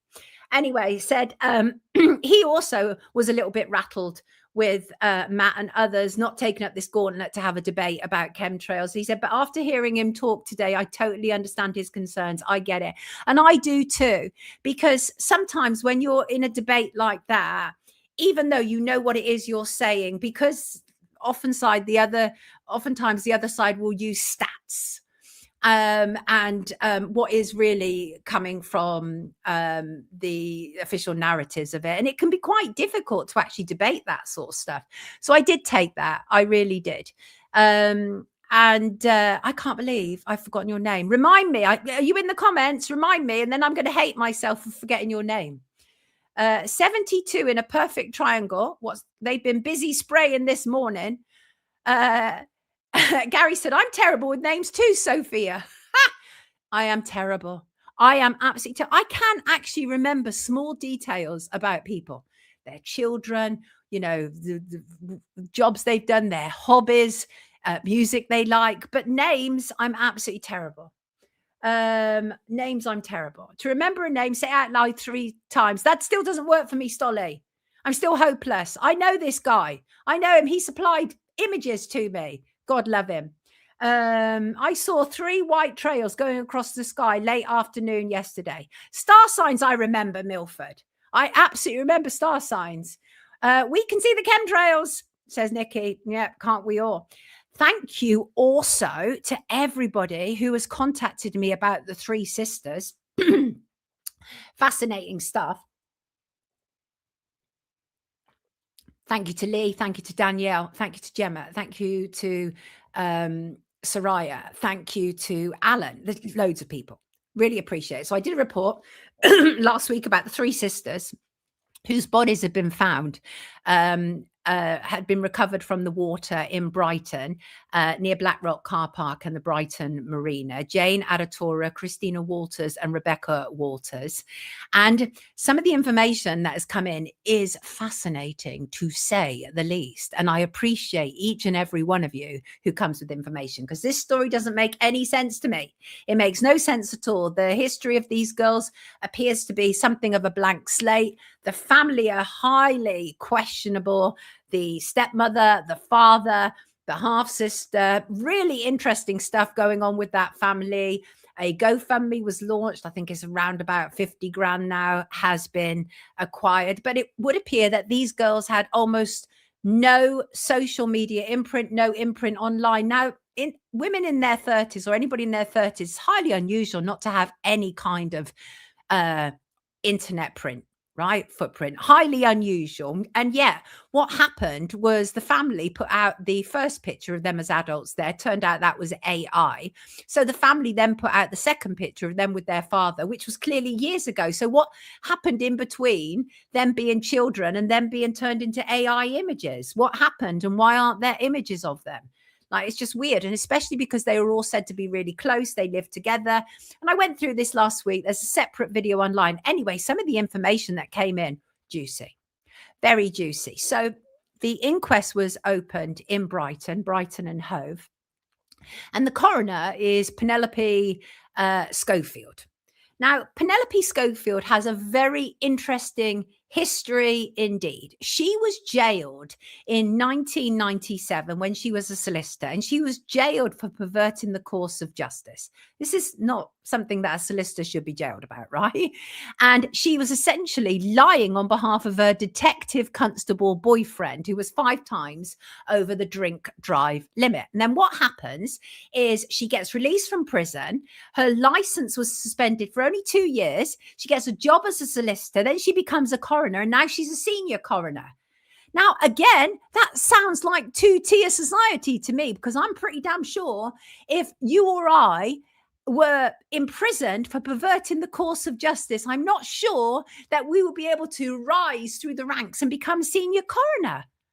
That's disturbing. But also, interestingly, she had some involvement with the inquest to do with Kate Shemirami's daughter. Kate Shemirami is she's a former nurse, and I was a natural nurse in a toxic world. I think she used to go under the kind of moniker of, and horrible stuff happened with her. Very sadly, her daughter died, and legacy media largely blamed Kate, including the BBC. And they, as I say, they essentially blamed Kate for the death of her own daughter. And Penelope Schofield was involved in that. And I saw a post from Kate talking about it, and Kate had written, Penelope removed my daughter's inquest from Sussex, even though she was treated, lived and died there. I was recently refused a crime reference number, even though we have irrefutable evidence that our daughter never had a cardiac arrest. The ventilator was turned off without doing toxicology. They have withheld the EEG, giving us only 1 minute 50 seconds, which shows brain activity, have yet, after almost a dozen requests, to give us the complete 48-minute file. Anyone would think they had something to hide. Well, it's interesting because this suggests to me that what they actually have is a handler. Penelope Schofield, or Schofield, not sure how she pronounced her name, but I'm going with the way that Philip Schofield pronounced his name. She seems like a state handler to me, because that seems extraordinary that you can be in prison for perverting the course of justice. And when it comes to being a solicitor, there's not much worse charges other than like rape or murder, but perverting the course of justice is so incredibly serious and significant. And yet that is the coroner who is overseeing these 3 girls. We know it stinks, people. We know it stinks. And thank you to my Scotty boy, who sent a comment saying, hi, Sonia, I build most of the beach huts on the prom in Hove. I've lived in this area since 1999. There are loads of suicides, strange deaths, drownings, and quite a few murders in Brighton and Hove, some of which I have witnessed firsthand. But this one with the 3 ladies from London is particularly weird. Often a second person drowns trying to save another, but 3 is really odd. And then he put edit. It was very, very windy and we had spring tides at the time. So the conditions were really dangerous at the time. But this is someone who works on that beach. And even he thinks the whole thing is weird and odd. Everybody's telling me that. Sources from Brighton and Hove are telling me it's odd. It's not adding up. It's not being dealt with in the usual way. And now we know that the coroner is somebody that needs to be watched very closely. Very closely indeed. 3 sisters. It's all very telling. Yes, indeed it is. It's all very telling. Please keep your correspondence coming in. I'm very grateful to receive it all. Thank you. And hello to Ray J. Good morning to you. He said, hi, Sonia. Something crossed my mind. Big Pharma is heavily involved in funding medical training schools. But who funds reporter training schools? Funding is the main influence in the outcome of most investigations, testing, and future in many areas, all sciences, climate to vaccines. My question is, what a trainee journalist taught and who influences what that teaching curriculum consists of? Well, this is a really good question, Ray J. And as a journalist, there are a number of ways that journalists are taught. Some are taught on the job, such as I was. And I actually would argue that that is the best way to be taught. I came up through local newspapers. I started in London Newspaper Group, which was 16 or 17 local newspapers in central and west London. And I started off as an editorial assistant to a wonderful editor called Ray Fox Cumming. And I made his coffee very badly and opened his post and sang very loudly all day. And within 6 months, he had me running the entertainment section and the double spread of the entertainment section. And there was a real big hoo-ha at the time because I wasn't part of the National Union of Journalists and have never been and will never be, because that's a gatekeeping operation that makes sure that journalists stay on track, stay on record. So I've never, ever been part of that and I won't be. But anyway, in answer to your question, Ray Jace, well, there's a number of ways. And even though I believe that training on the job is the best way, and certainly coming through local newspapers, because it's local at local level is where you start to see corruption taking place within the councils and all that sort of stuff. So, but there are lots of training schemes. And so what happens, Ray J, is a lot of these media houses have their own training schemes. So you have the BBC, which has junior journalist apprenticeships. You have Channel 4, they have their four skills initiative.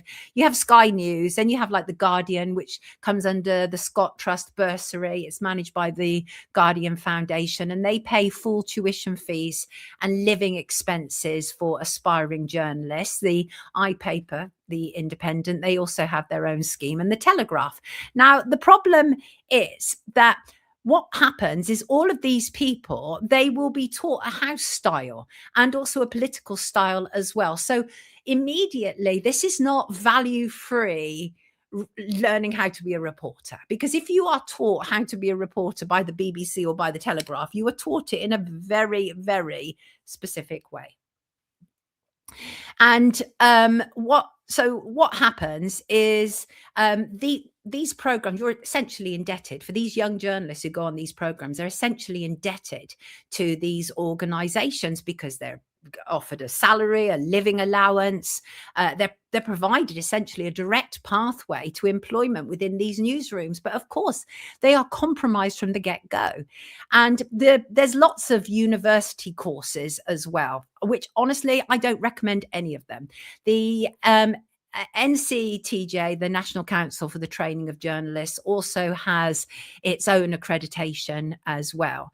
But for the most part, I still believe this, and this isn't Ray J's question, but I still believe the best way is to come up yourself, is to somebody asked me on Instagram the other week, they said they wanted to do some investigative journalism. How'd they go about it? And I said, first of all, what are you passionate about? What makes you want to get to the bottom of something and follow that.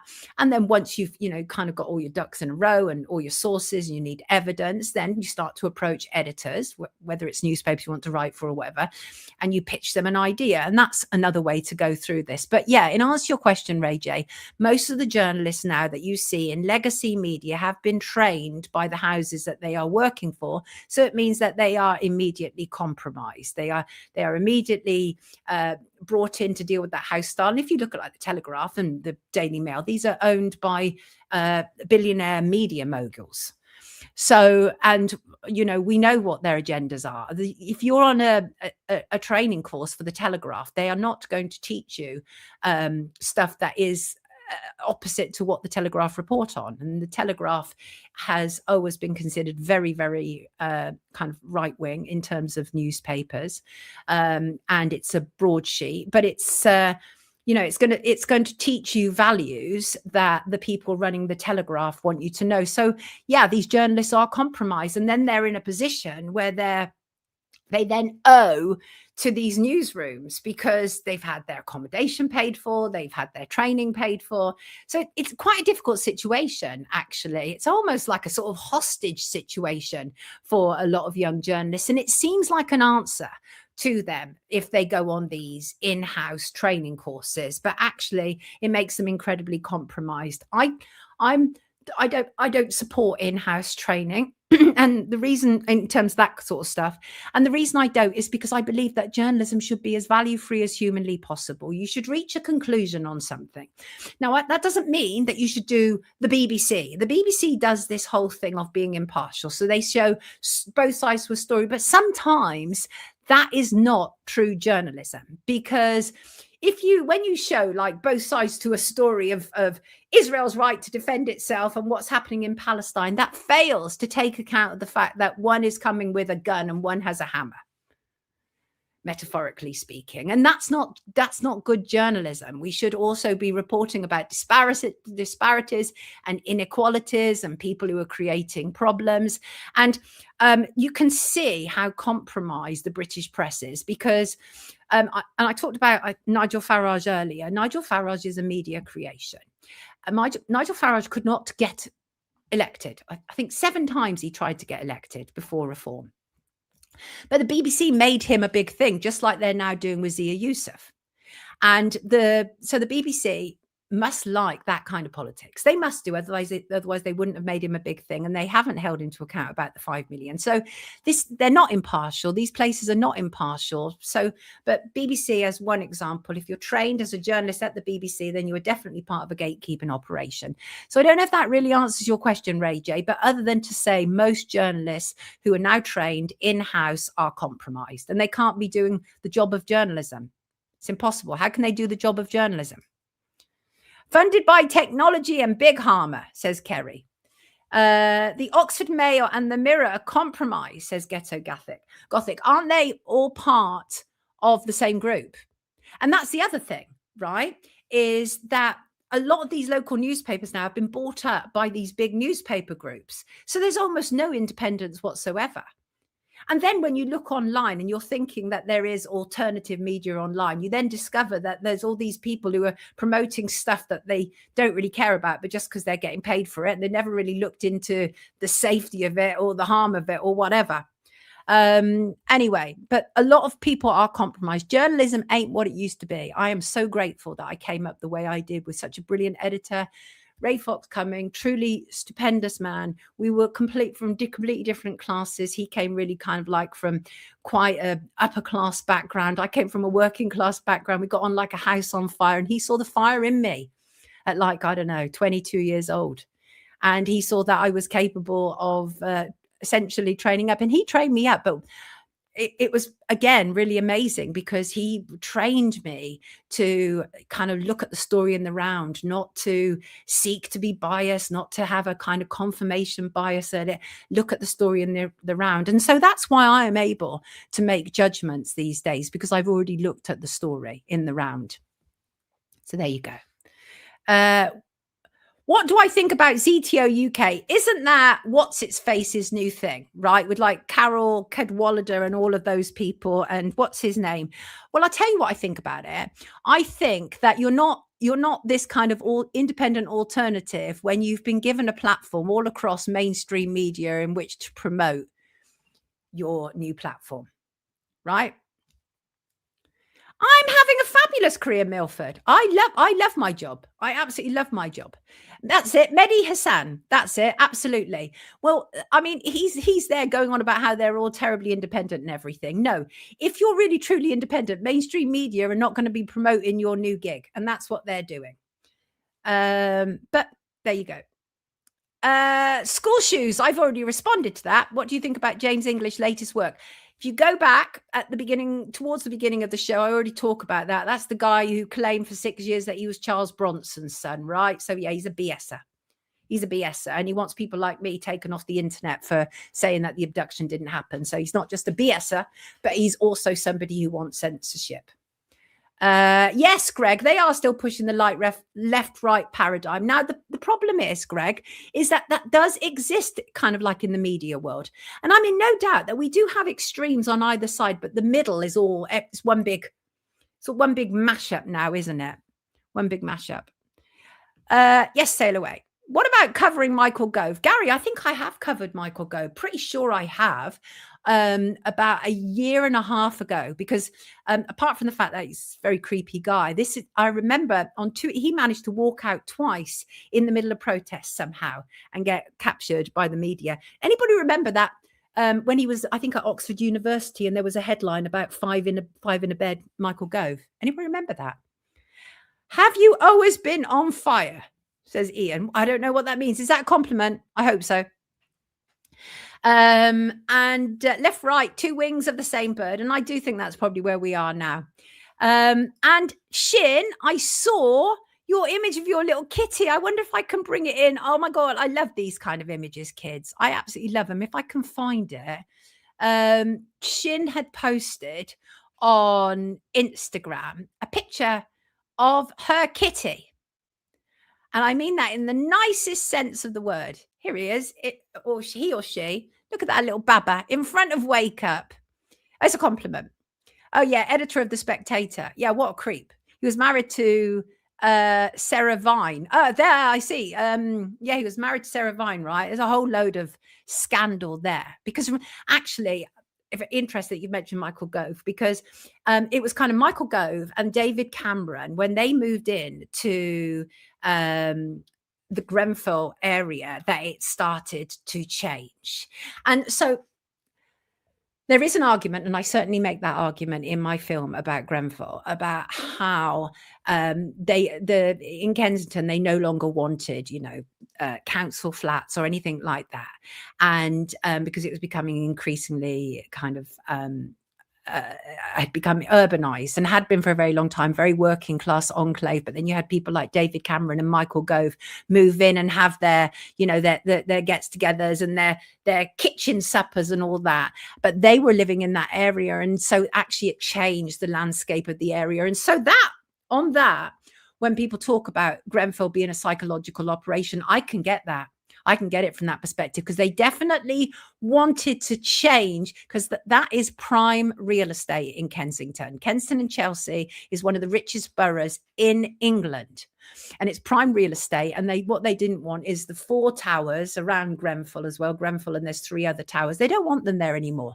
They are an eyesore because they can make an absolute fortune in Kensington. So there is an argument there. There is an argument there. My first car was called Herbert. Gentrified. That's the word I'm looking for. Gentrified. That's exactly what they're doing. Thank you, Shin's pussy. I mean that in the nicest possible way, Shin. I have a quick garden video for you kids that I made yesterday. Obviously, I'm doing my garden up bit by bit, and I just did a little quick garden of some of the things I've done over the last week, including the first coat of paint on the bench. And I've got a new watering can, which is absolutely gorgeous, and all the plants are starting to come through. Yes, like the Great Fire of London in 1666. Alex, I get all of that. I really, really do. But I do believe there were victims at Grenfell, I have to say. Right. Have a look at my garden video. It's very short. Can't hear any sound of the paint, but anyway, there it is. My bench, first coat of paint gone on. Look at the flowers coming through, people. They're all coming through. Garden update, garden update. This, look at this, my rosemary coming through. Just picking out the leaves from it. Roses coming through. And new plant I've got. It's so zen. And the thing is that look at my new water. Look at, isn't that a lovely watering can? I'm really living in this era where, unless it's practical or beautiful, I don't want to bring it into my home anymore. I don't. And I thought that watering can was absolutely beautiful. No, Randy, I will not adopt you. I have enough things going on already, but I think you're lovely. I'm loving it. The Red Robin returns, TC. It still returns, and I'm loving that. Thank you as ever to my donators, to Alan Ford, to F Young, to Thigh Elp, Tack, to some of these names I can't read, oddly enough. How's the miniature shelf? Not doing anything. It's actually propped up in the kitchen to remind me of my own foolishness. Marilyn, thank you. They are giving themselves new laws, not for us. Yes, indeed, Marilyn. That's true. Swiss Miss, super sticker. Swiss Miss, you made a comment earlier and I didn't return to it. That was about the population. Are you able to re-comment on that? I would appreciate it if you would. Fool me once. It's a work of art. You know what I'm loving about the garden is that it really is like it's a creative expression. I started off with a blank slate. All I did was watch a few TikToks, and each day that I work on it, I get such incredible pleasure from it. I love it.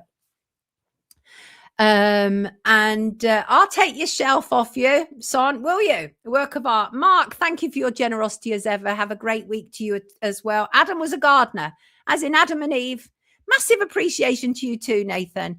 Right, I want to actually end on a kind of similar theme to what we've been talking about, because Friday's show about David Sullivan, it reminded me of my youth as a music journalist, and some of the memories that came flooding back were quite unhappy ones. It was a very difficult time for me. I was going through a very strange period in my life. I was in my 20s and early 30s as a music journalist, and I spent rather a lot of it off my face. And I would leave my job in the evening, and I would go out and I would get so off my face drunk that I would arrive in the office in the morning in the same clothes that I'd gone to the nightclub in before. And nobody gave a damn about it because I was a music journalist, and that was considered cool, and it was absolutely fine. And I smoked like a train, and I drank myself into stupors. But when I started to think about it from Friday, you know what happens when you start to revisit the past? It dredges up a lot of memories, and some of it made me feel a bit like, because I was definitely going through a difficult time. When I approached my 30th birthday, that was when I had something of a breakdown, because I was essentially escaping my life. I was escaping my life of being abused as a child, of my father not being around, of my mum dying when I was 11, of attempting to take my own life twice when I was 13. So it was a lot of dark period behind me when I moved to London. I moved to London at the age of 18, didn't know anybody. And I suppose I wanted a fresh start, while still being very close to my siblings, and I remain close to my family. We have a very large family, but it was a very dark period during which I was a music journalist, and I suppose I got blotto to escape a lot of the pain. But anyway, a lot of that was dredged up on Friday, talking about David Sullivan. And I just thought about it, and because sometimes it seemed like it was one long booze up. I was your original dance on the tables woman, right? I did all of that, all that stuff, like one of the original ladettes, kind of like keep up with the male culture. Not a good thing when you look back on it now, but that was the way it was, right? And it wasn't, though. When I think about it, it wasn't just one long booze up. There was actually something much more productive taking place, only I didn't realize it at the time. And that was I was acquiring knowledge.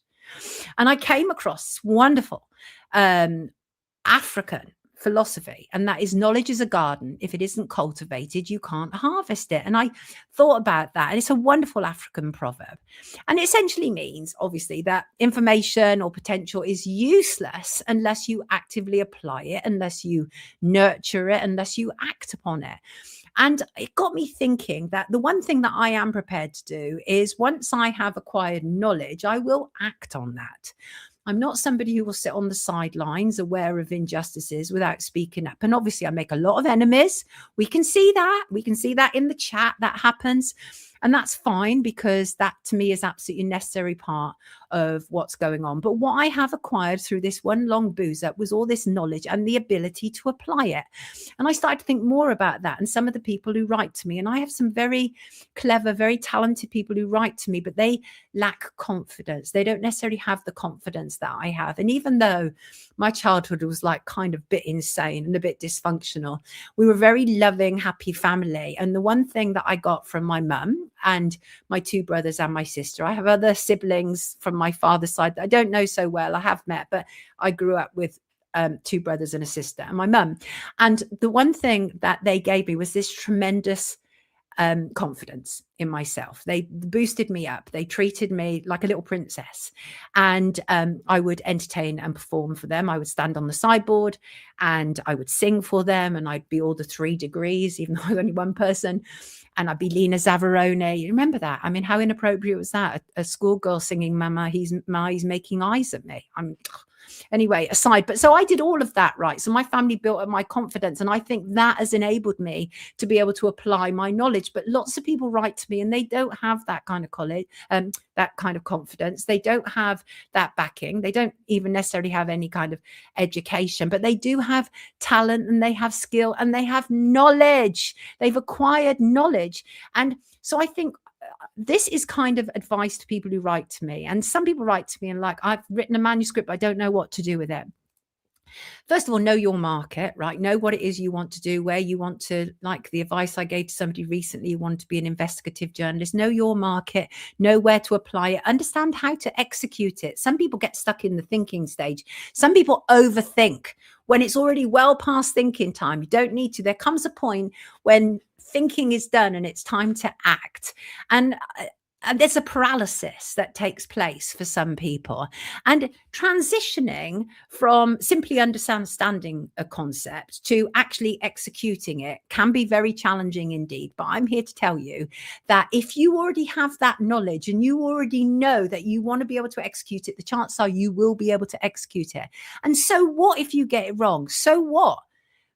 I have learned that mistakes are a huge part of getting it right.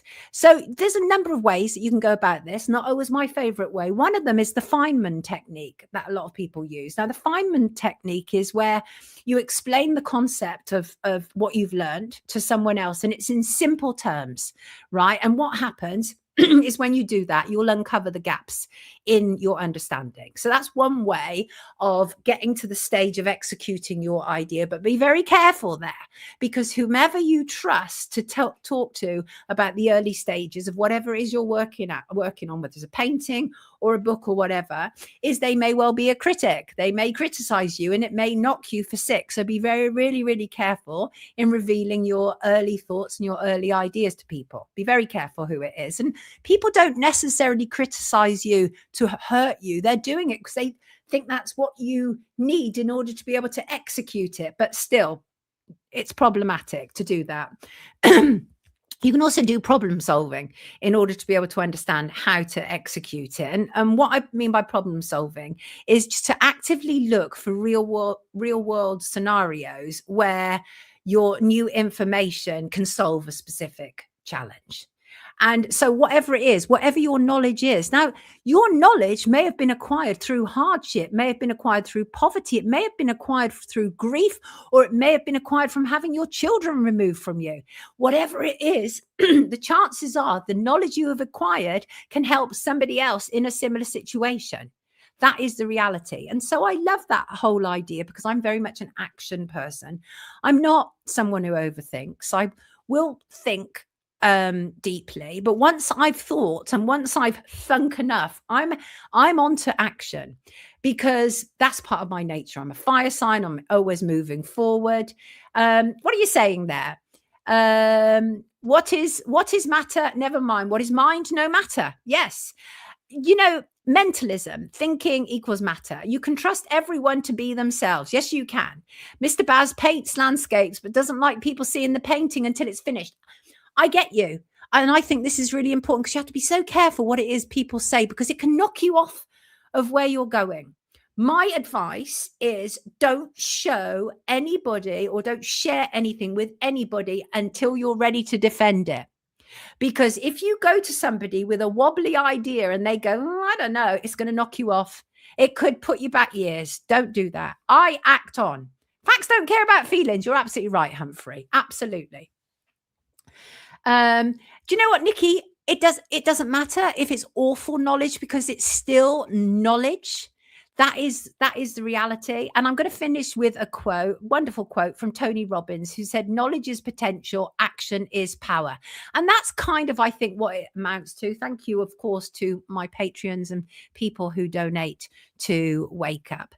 I appreciate you all. Thank you for being here. Once I've thunk enough, that's it. Once I've thunk enough. Many wobbling these days, Sonia. What's that, Mark? I'm missing what you're saying. You're very welcome, kids. And you hit me right in my solar plexus right there. Why is that? They don't want me to have my horse anymore. Who doesn't? A wise man knows how little he knows. And the thing about knowledge, Kerry, is it is that old adage, isn't it? And that is, the more you know, the more you realize there's kind of less you know in some respects. And it's about anything, any subject at all. It's always that way. You are welcome, Glennis. Thank you so much to you all. You're very welcome, Stolly and Herbert and Alex, not Alexa, Alex. Shame no thinking in 2020. Oh, I think there was plenty of thinking in 2020, our kid. I think that was part of the problem, right? Bye all. Have a great week. Yes, I will endeavor to be here on Friday because I don't like to miss it. But I can guarantee you that will be the last day I will miss for a while. But it's just everything is literally coming together now. And it's magnificent. And we love it. Have a great week, y'all. I love you all. Have love each other. Be kind to each other. And I will hopefully see you on Friday. Take good care of yourself. Thank you for being here on YouTube and on Rumble. You wonderful people. Lots of love to you. Take good care of yourself.